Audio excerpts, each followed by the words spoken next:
Hello everyone and welcome to the first leg of the FIDE Grand Prix that is currently being played in Berlin. This is the first game that we are going to show. A lot of you guys have already requested it. Vincent Keymer versus Daniil Dubov. It's really a complicated game and features, a very famous endgame. The Grand Prix is being played. It's the first of three that will be played to determine two challengers for the next FIDE candidates tournament, so everyone gets a fair shot.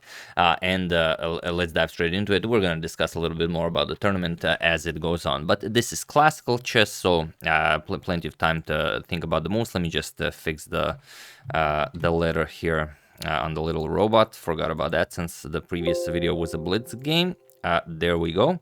All right, so let's check it out. Vincent with the white pieces opens with d4. We have d5 by Dubov. We have c4, c6 going for the Slav defense. Knight to f3, knight to f6, and e3 now. And Dubov, of course, bishop f5. He wants to develop his light square bishop before closing the structure.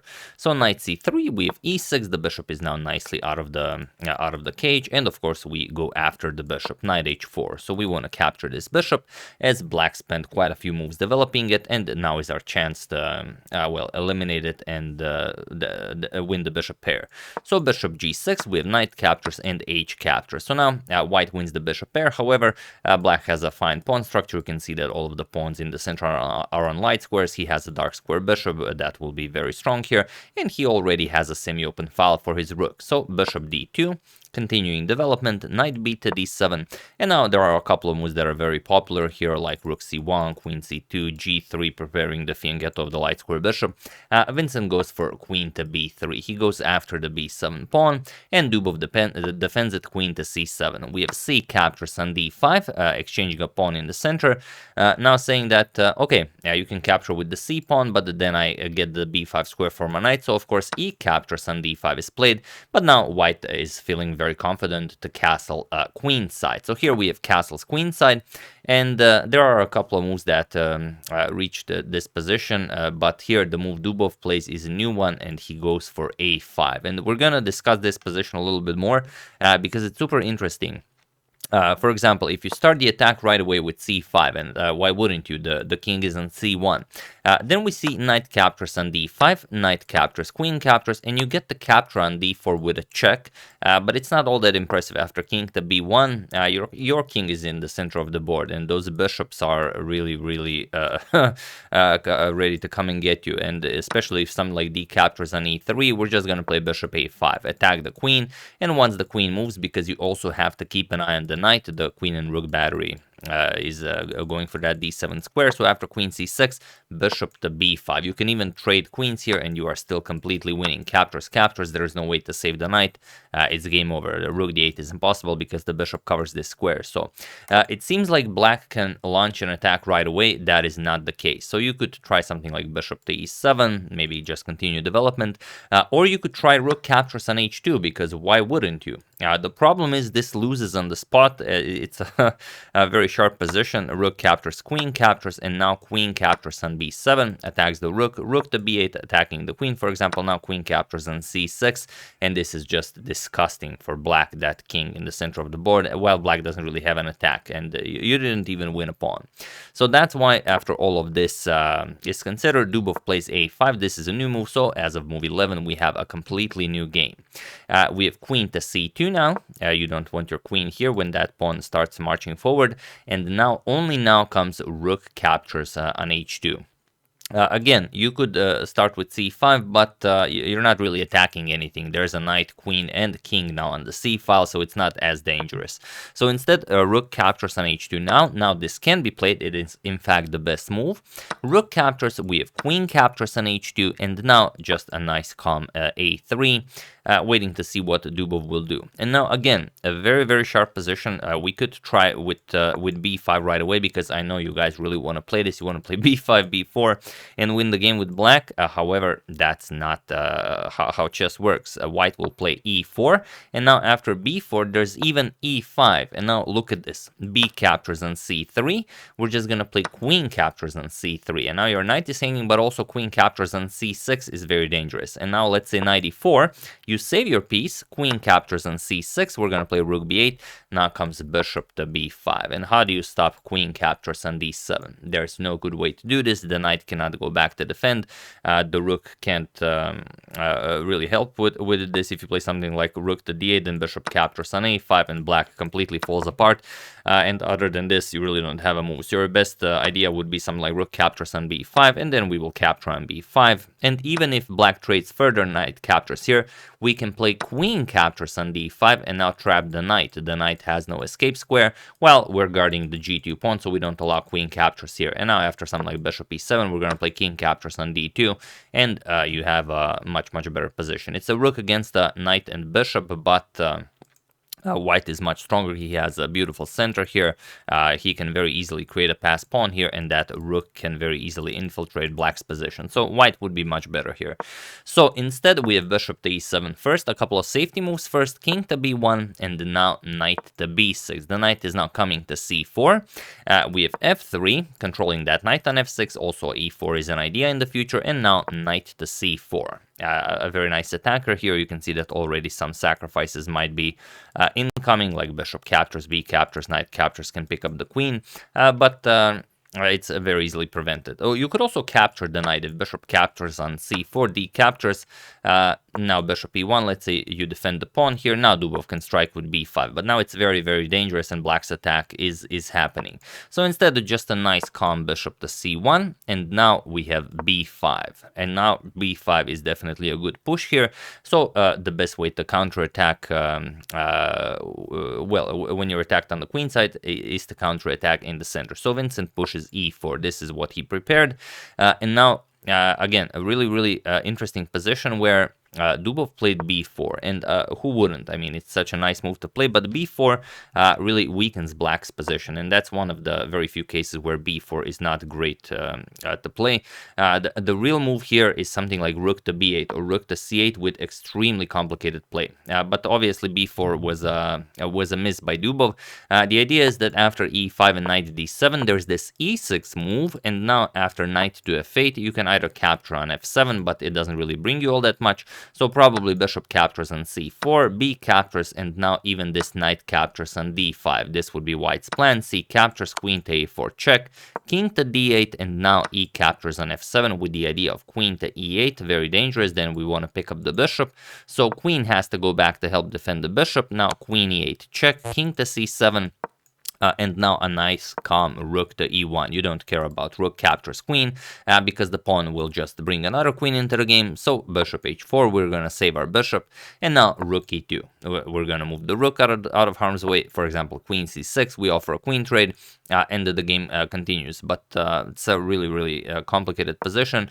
However, something like this would be best for black. However, Dubov played b4, and now he allows this very tricky queen to a4 move. And now, okay, you can capture the knight, but we're gonna play queen captures on c6, and this is also a line worth exploring. It's an extremely complicated game, so we're gonna show it. There are many cool lines here. For example, king f8, we can give up the rook, and now after knight to e8, you can play b captures on c3. Now knight captures on a3 with check, as the bishop defends the knight. The bishop captures, for example, bishop captures, and now it looks like you've done some damage, but there's no way for the queen to actually join the action. If you could get the queen here, then it'd be great, but it's on h2, so that's not happening. So white has all the time in the world to, just win the game. So instead, after queen a4, we have rook to c8 now by Dubov defending the pawn, and now Vincent played a captures on b4. And this was the moment probably where Vincent could have gone in for the kill with a move like, for example, instead of a captures on b4, knight captures on d5. It's a very interesting idea, point being that after captures and captures, how do you continue this with black?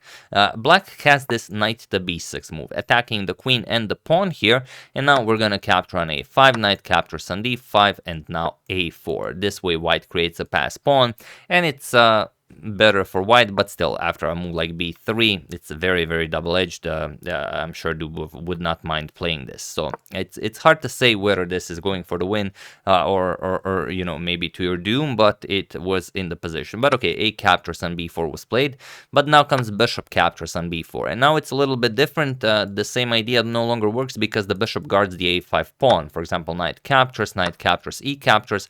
We don't even have to play this. We can play bishop captures on c4. Because it doesn't really matter if pawn captures, the bishop now guards the a5 pawn. So now we would see knight b6 attacking bishop and queen, and only after the queen moves, something like captures, and queen captures on g2, it's perfectly fine. So after bishop captures on b4, we have knight to a2 now, attacking the bishop here, and Dubov just moves it back, bishop to e7. Now comes bishop captures on c4, d captures, and now again, maybe a position where Vincent could have seized the momentum. He played the d5, but it's, well, the position demands a rook d2, but it's such a weird move to play. You block your bishop, okay, you guard the g2 pawn, and now you are getting ready to play rook to c2. And then, for example, the game might continue, queen to c7, as you want to keep an eye on your pawn here. Queen captures on c4, and after knight e7, rook c2. Now we want this battery on the c file, and now white is just clearly better. So after d captures on c4, Vincent played d5, and now comes king to f8. Now it's a good time to capture the pawn on g2. Dubov first unpins. He's very tired of this pin. And now queen captures on c4. We have queen back to c7, and now d captures on c6. We have queen captures on c6, and now we have a queen trade. Captures, and now bishop to d2. So now the material is completely equal. Bishop, knight, and rook against the bishop, knight, and rook, and the bishops are of the same color. However, white's position is still a little bit better, as he will have an easier time bringing the king into the game, and also he does not have doubled pawns. Dubov has a double g pawn, so a little advantage, but you know, not negligible. So rook to a6, defending the pawn, and of course putting the rook behind your pawn. It's still not a pass pawn, but you never know. So knight c1, we're going after that pawn. We have king to e8 and the bishop to c3 now. So the knight can't move, otherwise the g7 pawn hangs. So a4.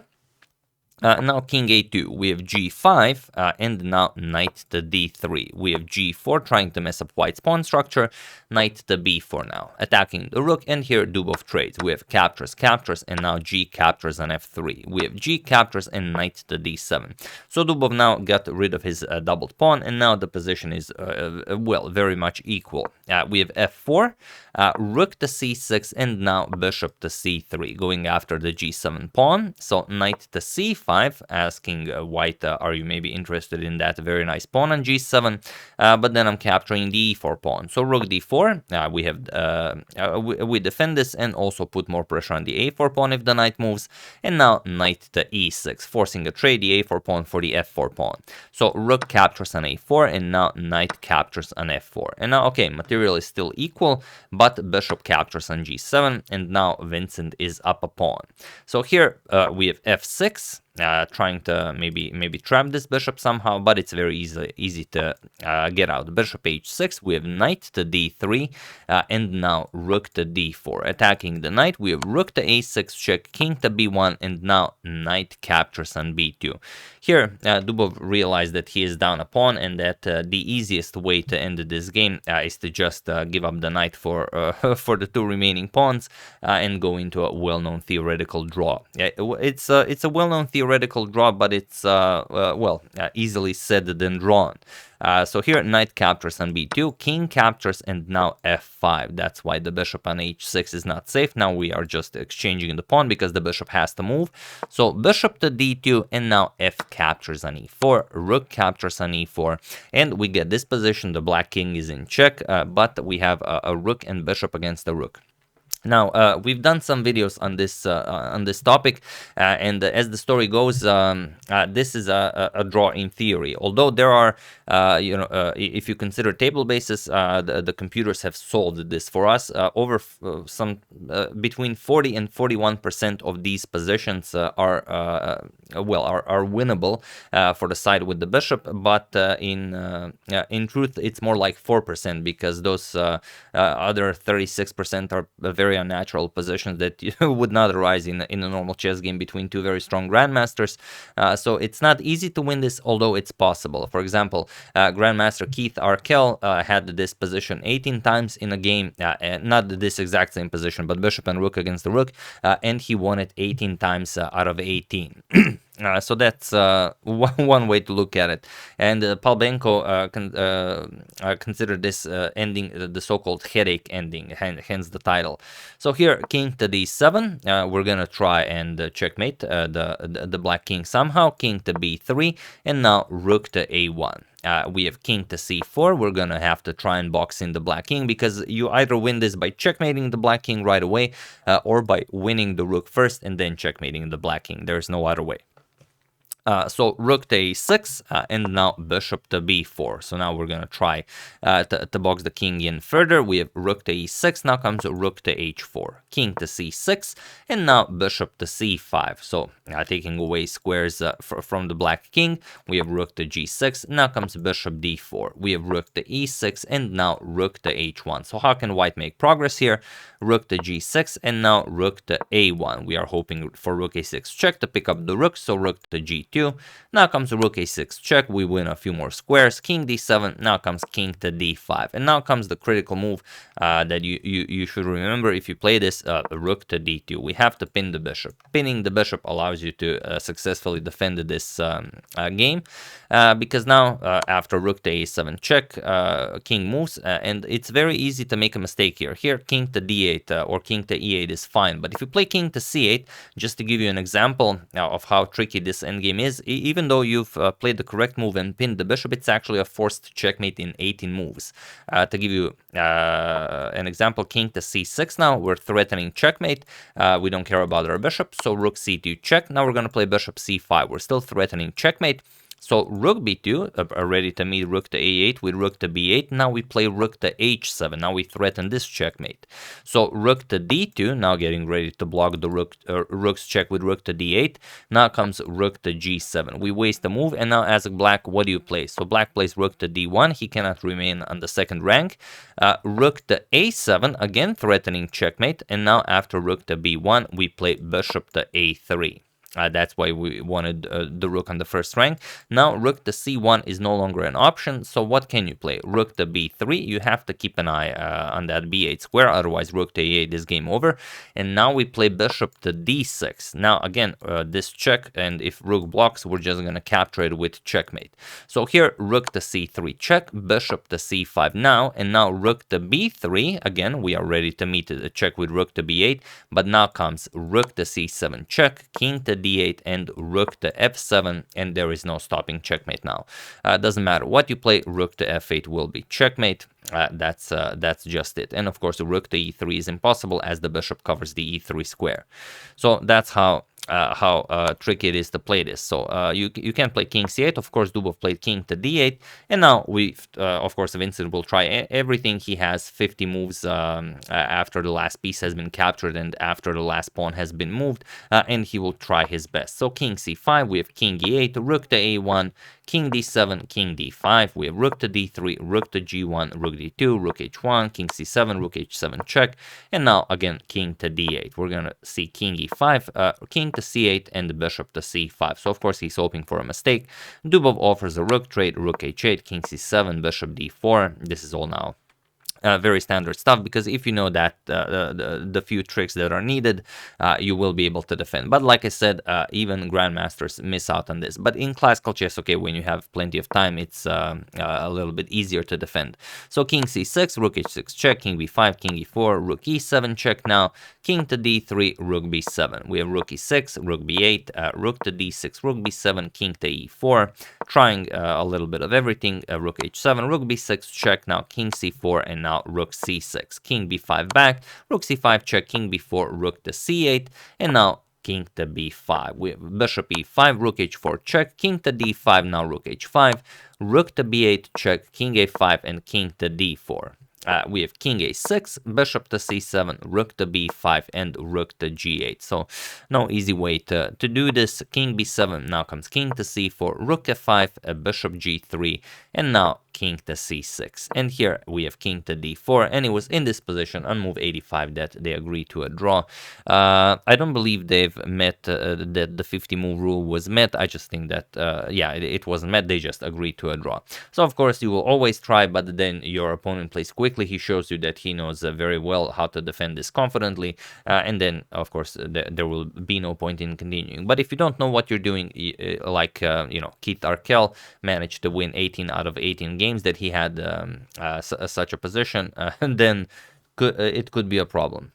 So yeah, very nicely done by both of them. Maybe Vincent had a chance if he played extremely sharp, but then again, going extremely sharp against Dubov does not end well for people. So it was a fine game, and well, Dubov tried a little bit, but it didn't. It didn't work. Vincent played everything perfectly, and aside from that, maybe one move where he could have seized the advantage, everything else was immaculate.